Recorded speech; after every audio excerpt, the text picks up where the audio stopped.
Yeah, because there's so much going on in the weather department, I'm going to be super easy with the weather because you've got enough to worry about. Sure. The financial outlook for 2023 isn't great. In fact, I would say it's pessimistic. Yeah. And the weather outlook for this week is so that's your weather word, and that's a slam dunk for you. I don't want you to have to think too hard about that because you are slamming over there. Smoke coming out the ears. Yeah, I know. No, it's fun. This is our job, is to get you ahead of these storms. Live look downtown right now, CSU cam. We've got the low clouds. We just had that Cleveland gray outside today. We did have some snow out towards the east side. We had 2 inches at our house out in Geauga County. Had a little bit of snow over the weekend. A little winter wonderland as you get out towards the snow belt. But for most of us, just kind of the gray with flurry action today. We've lost the flurries for the most part. We're talking just cloudy skies. We're back into the 20s tonight.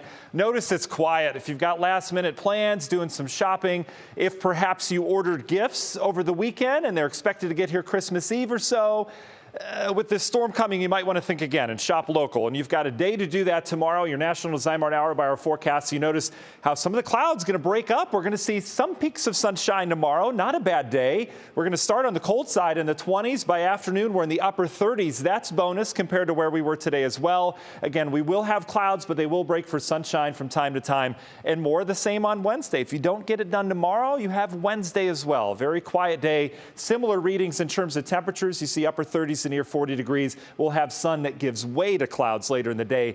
This is the beginning of that system as it starts to move in with the increasing clouds. So the big picture across the country, don't worry about this. This is those 2 waves of energy we talked last week. This one heads to the north. A lot of that evaporating before it hits the ground anyway. This one bringing a soaking rain to the south. No need to worry about that. Out towards the west, this is what we need to worry about. This is our area of energy. You can't see much of it, but there's a jet stream dive taking place in a cold front, and it's an Arctic front, and that is going to come screaming south out of Alaska. You see it here as we go through the modeling, and this develops our storm system. I made the reference last week to if you have a bathtub full of water and you push your hand through it, what happens? You get the little spin up on the northern side. Our atmosphere is the same. It's fluid, right? Everything's moving. It's chaotic. It's no wonder we can even predict it. But here's where the push of Arctic air is. So you're pushing your hand through the bath water. Where does the little eddy or area of spin develop? Right up here. So that's where our low gets going as the cold air comes in.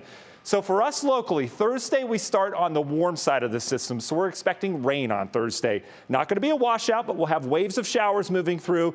Not that windy. We'll have some breezes around, but this low is really cranking up, right? So we're all rain on Thursday. Here is where things start to change. That Arctic air comes into the system, not behind it, but into it. So we go from rain Friday morning, a rapid temp drop, and that rain changes over to heavy snow briefly, and the winds start roaring as we get on the backside of this low pressure system.